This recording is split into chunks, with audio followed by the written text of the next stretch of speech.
Earlier this evening, I spoke with Mike Brown, the director of the Federal Emergency Management Agency. He's coordinating disaster relief of a dozen federal agencies and the American Red Cross. I asked about the discrepancy between FEMA's estimate of the number of people at the convention center and the mayor's estimate. One of you is wrong. It's either 5,000 or 15,000. Do you know? Actually, I have sent General Honore of the 1st Army to find out exactly the truth of what's down there because we first learned at the convention center, we being the federal government today, and that he says the number is around 25,000. Okay, so it sounds as though the mayor who said 15 to 25,000 was closer in touch. I've heard you say during the course of this evening on a number of interviews, you just found out about it today. Don't you guys watch television? Don't you guys listen to the radio? Our reporters have been reporting about it for more than just today. We learned about it factually today that that's what existed. We've been so focused on doing rescue and life-saving missions and evacuating people from the Superdome that when we first learned about it, of course, my first gut instinct was get somebody in there, give me truth on the ground, let me know, because if it's true, we've got to help those people. You've got chaos and anarchy breaking out in a number of different places in New Orleans. It would seem to me that the first thing you need to do is to get some good solid combat troops like the 82nd Airborne or the 101st in there. These are guys who are ready to move immediately. Instead, you're sending National Guardsmen in there and it's taking time. You don't have time. We don't have time, Ted, and General Honore and the 1st Army Division are here at my disposal, and we're absolutely doing that. We are ramping that up.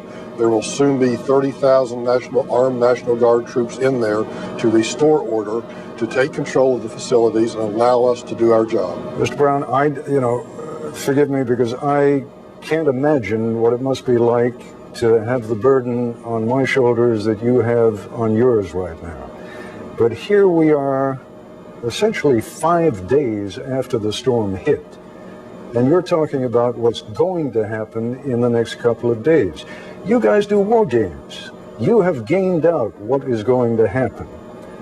In recent months, after a Force 3 or a Force 4 or a Force 5 hurricane, to say as the president did, well, we didn't know the dams were going to break or we didn't know that the levees were going to break, is factually true. Of course, you didn't know it, but you could have assumed it. You could have made preparations for what would happen in the event that you knew it was going to be a Force 5 storm that was going to hit in that region.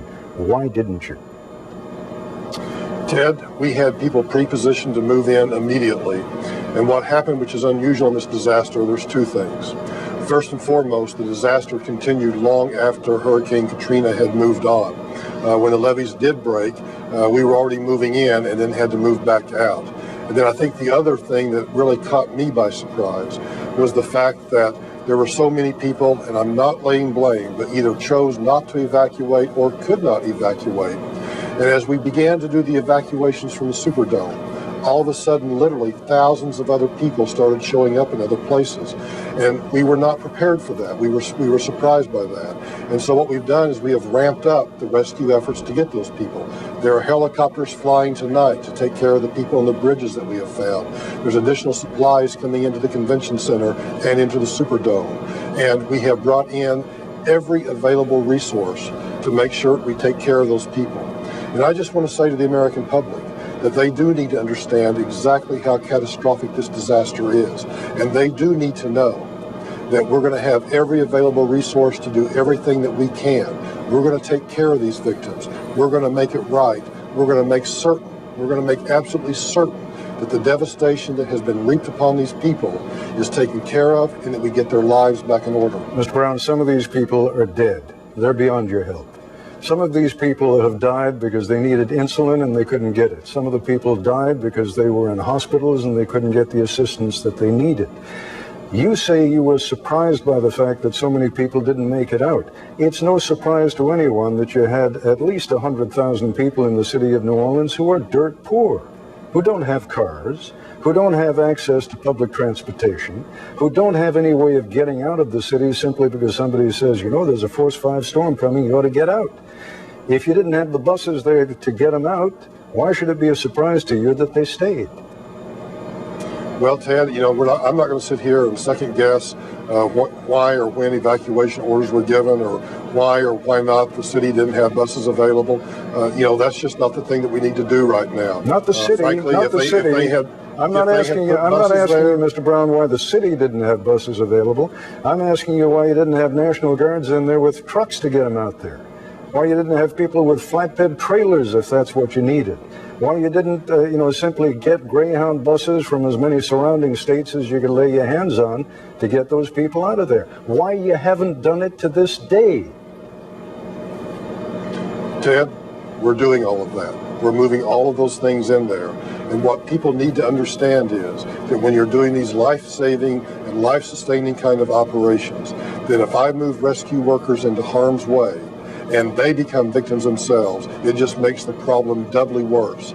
So yes, we move in when it's safe to move in. We move in when we can do that. We work closely with the state government.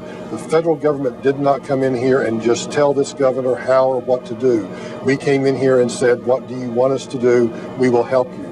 We are now taking it upon ourselves to do things that we think need to be done, and we will continue to do that because that's our job. Your state counterpart, Terry Everett, the head of emergency operations in Louisiana, says this is a national emergency. This is a national disgrace. FEMA, he said, has been there 3 days, yet there is no command and control. We send massive amounts of aid to tsunami victims, but we can't bail out the city of New Orleans. Ted, with all due respect to him, we have convoys, we're feeding people, the people in the convention center are being fed, the people on the bridges are being fed. With all due respect, sir, the people in the convention center are not being fed. Our reporters... The people in the Superdome, I'm sorry, you're absolutely correct. We're getting the supplies to the convention center now, but the people in the Superdome have been being fed.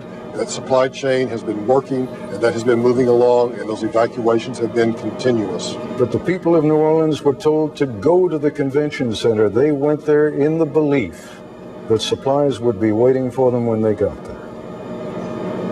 Well, I don't know who made that promise to them, Ted, but our job was to get those supplies in there once we realized that the federal government was going to be asked to come in and do that, and that's exactly what we did. All right, Mr. Brown, again, forgive me for beating up on you there, but you're the only guy from the federal government these days who's coming out to take your medicine, so I thank you for doing that, and I really hope you're going to be able to help those people, because you still have, trust me, you have got thousands of people at the convention center tonight who need your help desperately. Ted, I agree with you, and I got to tell you, in all sincerity, my heart goes out to those people, and I am determined, absolutely determined, to speed this thing up, make this thing work, and get the aid to those people. This is a catastrophic disaster for this country. Michael Brown, thanks very much indeed.